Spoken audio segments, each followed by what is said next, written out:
Centro Clínico y de Investigación SICOR. Soluciones integrales en riesgo cardiovascular. Bienvenidos a este nuevo reto clínico en el cual vamos a aprender tres valores hemodinámicos claves en la hipertensión. En el último reto clínico vimos cómo se utilizan las 4 presiones arteriales para descifrar la función arterial con el mapa de 24 horas. En este nuevo reto vamos a ver que hay 3 valores claves que nos permiten descifrar la hemodinámica utilizando los valores del mapa y que nos dan muchas pistas clínicas de cómo está la hemodinámica circulatoria en términos de resistencia vascular sistémica, de elasticidad de la aorta, del gasto cardíaco, del volumen latido o de la rigidez arterial. Esos 3 valores nos dan un acercamiento suficiente y los podemos llamar los 3 subrogados. Vamos a aprender cómo aplicarlos al diagnóstico del estado fisiopatológico a través de estos 3 componentes, que básicamente miran los 3 grandes factores que determinan el estado circulatorio de un paciente: el corazón, que es la bomba cardíaca, que determina el volumen latido y el gasto cardíaco, la resistencia arteriolar y la elasticidad de la aorta.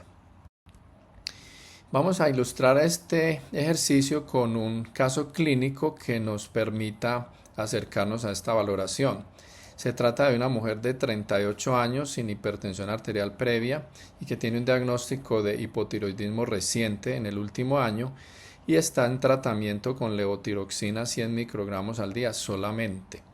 Esta paciente empezó a referir cefalea en el último mes y corazón acelerado y consulta a su médico, quien encuentra en el consultorio unas presiones arteriales de 126/92 y de 130/96. Además encontró una frecuencia cardíaca de 102 latidos por minuto.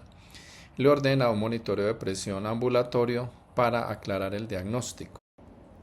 Este es inicialmente lo que se obtuvo en ese registro. Entonces pueden observar que tiene unas presiones arteriales diastólicas elevadas durante el día, que tiene un descenso nocturno adecuado. La presión sistólica por momentos está alta en el día, pero principalmente está dentro de los rangos adecuados. También hay un descenso sistólico nocturno de la presión arterial. No alcanzamos a ver la primera parte de la mañana en el día, pero se observa en resumen que el perfil de presiones muestra hipertensión diastólica con un perfil convergente de la presión arterial. Pero adicionalmente, observen aquí la frecuencia cardíaca, que tiene una elevación notoria. Esta es la línea oscura en 80 latidos por minuto. Fíjense que durante el día todos los valores están por arriba de esta línea, es decir, está taquicárdica. Adicionalmente, se aprecia que en la noche hay un descenso significativo de este valor de la frecuencia cardíaca, lo cual es relevante, como vamos a ver más adelante dentro del análisis. Si miramos los promedios y las cargas de presión de la paciente, pueden apreciar que efectivamente tiene una hipertensión diastólica, tiene un promedio de 125/86 en 24 horas y de 131/89 durante el día, con unos valores nocturnos normales. De nuevo, la frecuencia cardíaca está alta, 99 latidos por minuto en promedio en las 24 horas y 102 durante el día. Aprecian también las cargas de presión diastólica elevadas, mas no así las cargas sistólicas. Estos son hallazgos importantes que nos permiten de alguna manera hacer un primer acercamiento diagnóstico, no solo a la situación de la presión arterial, sino hemodinámico. Si nosotros partimos de la tesis clásica de que la hemodinamia de la presión arterial está determinada básicamente por el gasto cardíaco y la resistencia vascular sistémica, entonces tendríamos que en esta paciente, debido al aumento en la frecuencia cardíaca, tendría un alto gasto cardíaco, pero esperaríamos una resistencia vascular sistémica baja. Te recuerdan que esta relación es inversa y por ende, cuando aumenta el gasto, la resistencia disminuye. Y viceversa, cuando disminuye el gasto, aumenta la resistencia vascular sistémica. Entonces, bajo esta visión de la hemodinámica clásica, el factor central de elevación de la presión de esta paciente sería un aumento en el gasto cardíaco. Vamos a ver el detalle hemodinámico a partir de los cálculos que nosotros realizamos y ustedes pueden ver que efectivamente sí tiene aumento en el gasto e índice cardíaco con una presión arterial media elevada y con un aumento en el tono simpático significativo, sin un valor de rigidez arterial, ya que tiene menos de 10 metros por segundo. Pero lo que es más importante es que la paciente también tiene un aumento en la resistencia vascular sistémica. Entonces nuestra definición clásica hemodinámica no se cumple porque debe haber algunas otras variables que expliquen que además de aumentar el gasto existe una elevación en la resistencia vascular sistémica. Desde ese punto de vista vamos a hacer una simplificación muy importante en nuestro ejercicio de análisis.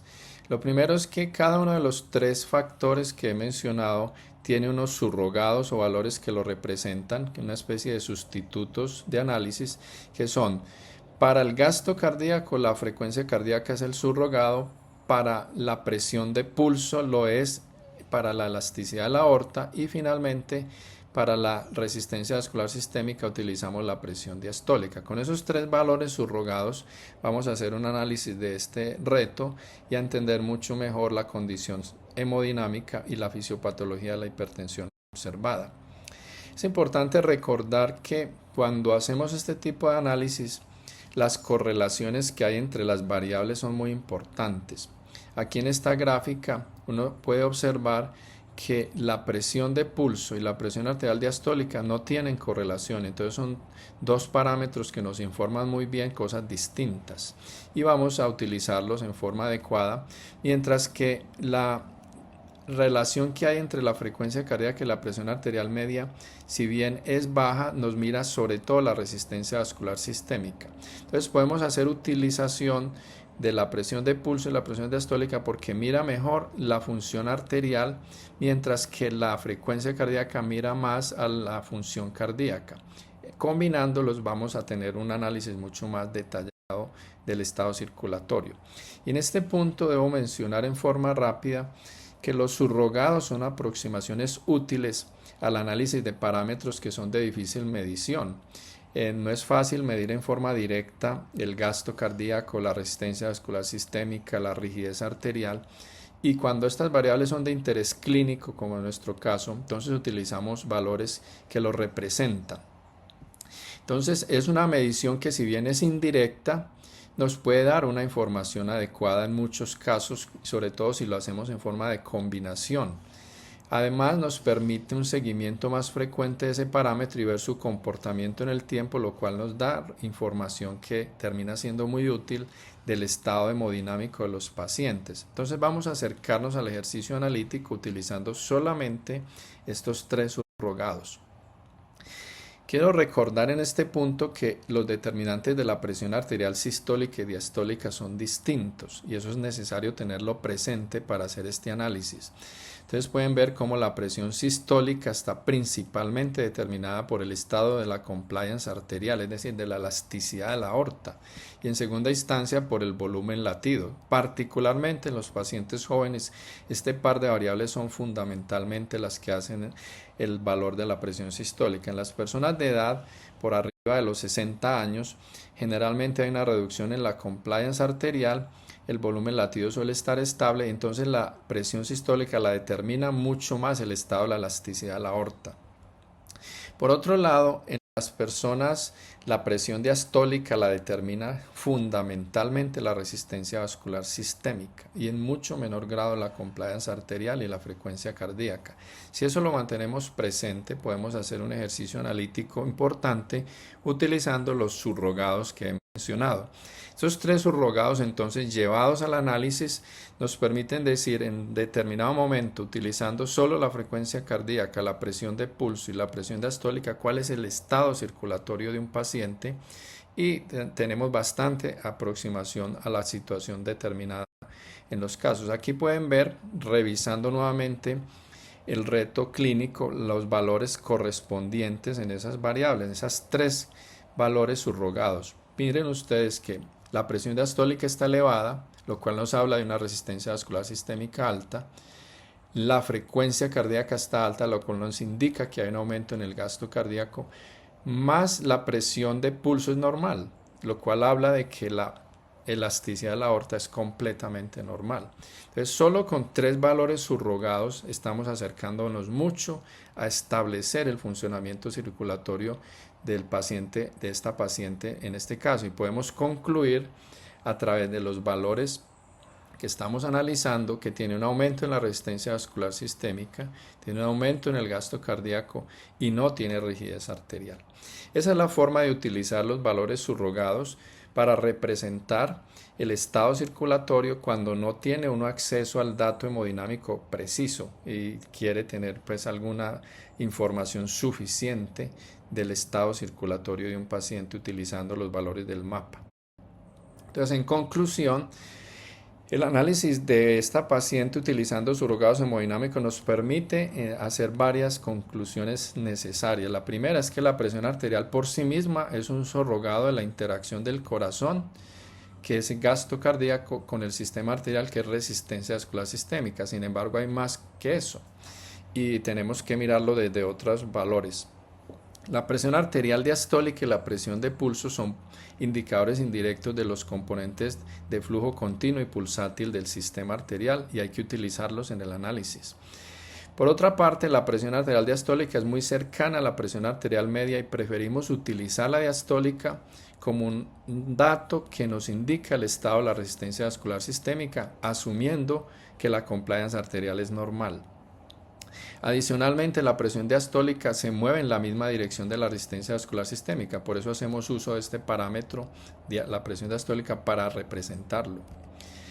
Si la presión de pulso y la presión diastólica se mueven en la misma dirección, eso indica que si están altos hay una rigidez funcional de la aorta. Pero si se mueven en sentido opuesto, sube la sistólica y baja la diastólica, generalmente estamos en presencia de rigidez estructural de la aorta. Habitualmente esto es en personas mayores que han tenido un estado de condiciones crónicas o hipertensión arterial por muchos años. El último aspecto es que la frecuencia cardíaca tiene una relación directa con el gasto y si está elevado generalmente corresponde a un fenotipo cardiogénico en cuanto las otras variables estén normales. Creo que este análisis nos ilustra muy bien cómo a través del uso de estos valores subrogados podemos ilustrar el estado hemodinámico de un paciente desde los valores del mapa. Espero hayan aprendido cosas nuevas de estas simplificaciones que son útiles y que nos permiten acercarnos cada día mejor a entender la fisiopatología de los pacientes hipertensos. Los espero en un futuro reto clínico y muchas gracias por su atención.